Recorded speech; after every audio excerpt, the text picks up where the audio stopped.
How's it going out there?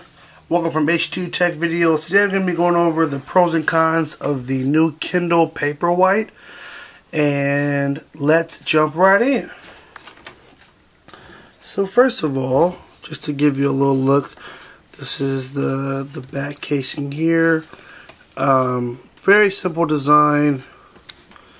Has a micro USB slot for charging, as well as this is the standby power button right here. Normally I kind of give you a little tour of the device and show you everything, but there's not much to show because it's an e-reader and you know, it's very simple. So let's jump right into the pros. First pro is going to be a good grip. Okay, so this material that they actually use for it, they actually just changed it. This is the same material you'll find on the back of a Kindle Fire HD. So they've actually given it a more premium feel. It's actually matted. So it's a great grip and feel when it's in your hands. Feels nice and good. No fear of you dropping it. Even without a case, I mean, it actually feels nice and strong and durable. So I like that they've changed the design to give it easier feel when you're holding it, and also a better look.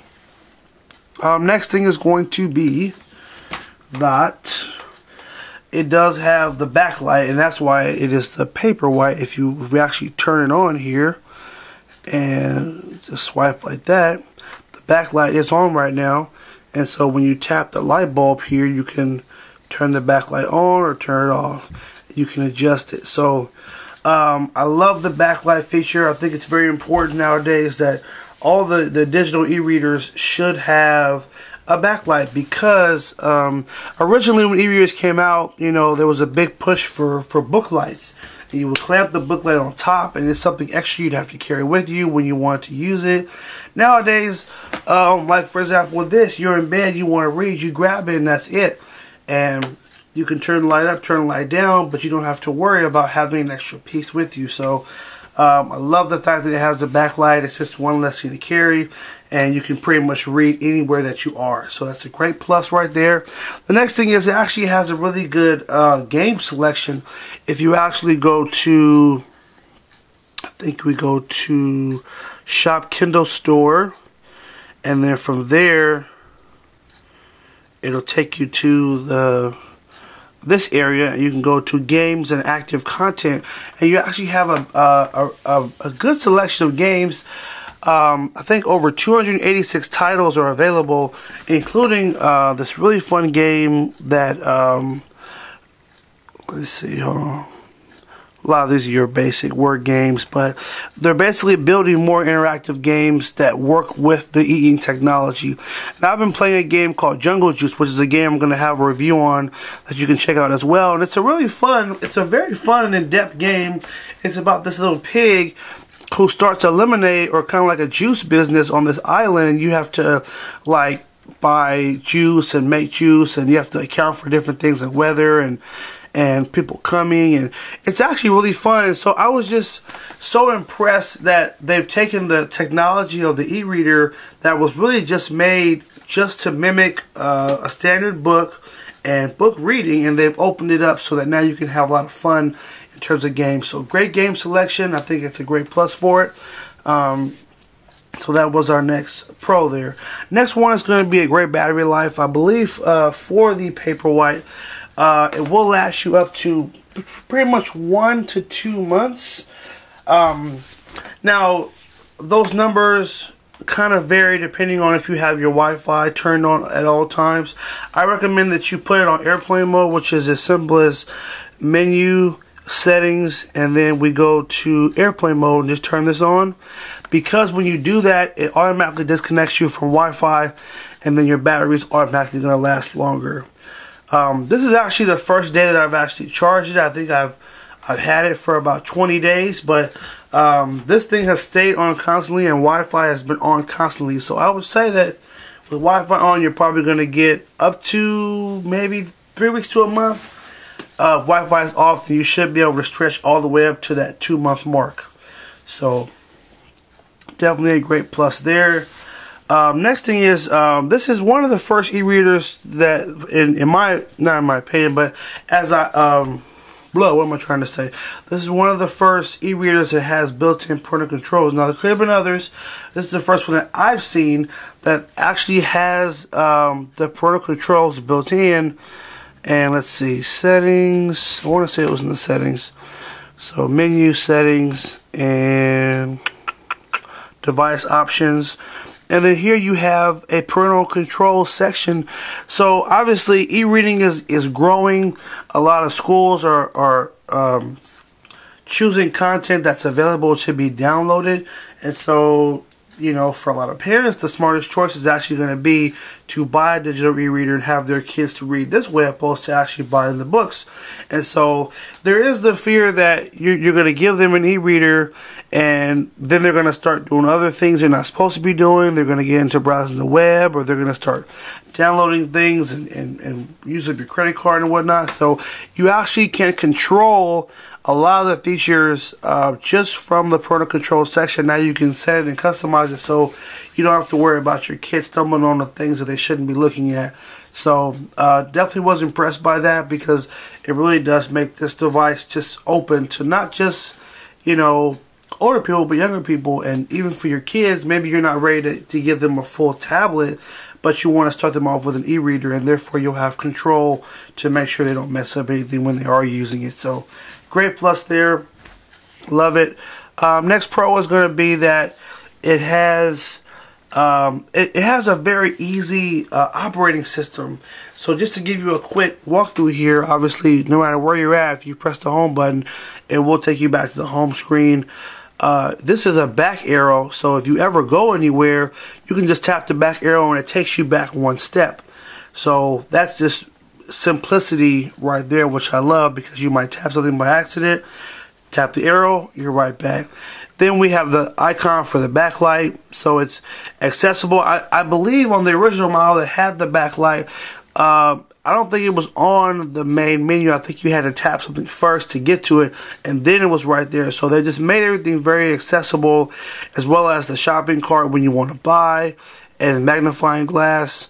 So I've been very impressed by how they've been able to make these simpler, which is such a great plus, because now anybody can use them, just about anybody, without having too much prior knowledge. So I think it's very important to build a device that's good quality and that's simple that anybody can use. So another plus there. It does again have the standard micro USB, which is always a plus in my mind, because if you do have a phone that uses a micro USB, you can use your same phone charger to charge your e-reader, so without having to plug in too many cables at once. So that's also a plus, not a big plus, but I think it is convenience. So I definitely always want to point that out. The next thing is a big plus is that it does come in a 3G option, so you have the ability to get one where you can have internet on the go. So if you're big in terms of downloading or downloading books or games, or this also has an experimental web browser. So if we go menu, let's go home first, menu, and then we'll go to experimental web browser. It will take you to the web, and guess what, you can log into your Facebook. You can also go to bookmarks, and then you'll see a list from logging into Gmail, Yahoo. You can look at New York Times. So what's the plus of having the 3G model? Well, you can check your Gmail wherever you are. Maybe you don't have a smartphone, but guess what? Your e-reader will have the ability with the 3G to again check the internet, and again you can check your Facebook, check your Gmail.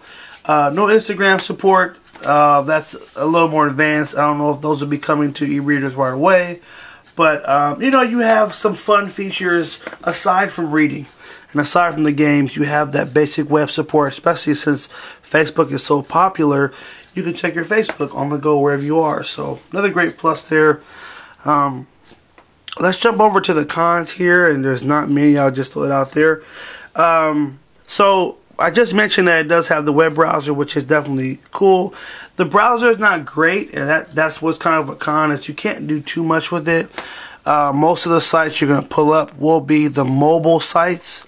So if I go to Facebook, it will take you to like the mobile version.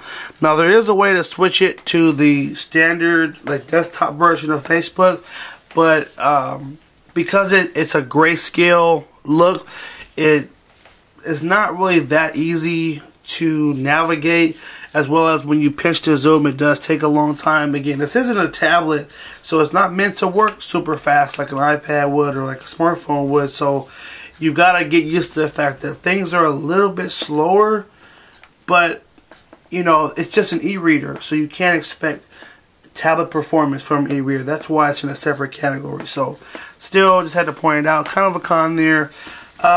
The next thing is they actually took out a feature that I liked on previous Kindle models, which was there was an MP3 feature that you could actually upload your own music, and you could actually plug in headphones and listen to them from the e-reader. So this model doesn't have that option. So to me, that was, you know, a little bit of a bummer, because I thought that was kind of a cool, another multi-purpose feature of it. But guess what, guys? That's it. That's the only other con I have. This thing is great. Okay, I think it's very well built. It's priced very good. It's $119 for the Wi-Fi only model, and I think for the 3G it's either $189 or $179. But very impressed by it. I just finished playing with the Kobo Mini, which I just reviewed, as well as the Nook, and I don't know. I mean, I like this. I've always been impressed by Kindle's e-readers. They were kind of like, to me, theirs were the first e-readers that were just built for the masses. Okay, you know, I think pretty much anyone could pick this up and use it. Again, the simplicity is there. They have the fun stuff built in. They have the games. On the Kobo Mini, there was like 3 games on it, which was such a downer, because I don't know. I mean, you have your hardcore readers, but you have other people that just say, "Well, I just want to do something fun. I want to change." And on this, you have that option. It has, I believe, 2 gigs of storage built in, so that's upwards of 1,000 books. If you download 1,000 books, good luck. I don't see anyone reading that many books, so I never care too much about the storage, because on an e-reader, again, how many books do you really need to have with you at one time? You know, just my opinion. I'm not a super reader, but I'm sure there are people that, you know, that's how they get down. So anyway, the big question is, worth it or waste? I'm sure you probably can see by where I'm leaning that this is definitely a worth it. This tablet, this e-reader is, man, what more adjectives could I use? I think it's great. I think it's a good price. It's got a good grip for it in terms of the feel. Again, easy to use. I didn't really show you a lot of the reading section, because they don't change that too much. It does have the ability to share to Facebook and to Twitter. So if you want to share like a quote from the book, that's becoming a standard feature on all of the e-readers. So I didn't go too much into that. It is a Pro as well. But overall, I really enjoyed this device. It was fun. I didn't run into nearly any problems. I mean, just the interface was just very self-explanatory. So anyway, this has been the pros and cons of the Kindle Paperwhite. Hope you guys did find this helpful. Make sure you like the video if you did find it helpful. Check out our new website, which is www.H2TechVideos.com. We've actually taken our website and revamped it, made it a lot nicer, more user-friendly, so you guys can navigate it better. We've added some new products. We've added a guide teaching you how to grow your YouTube channel if you are a YouTuber out there that's trying to grow it and grow your views and subscribers. So check out the guide as well. And thank you guys for watching. Take care and have a good one. Nonetheless,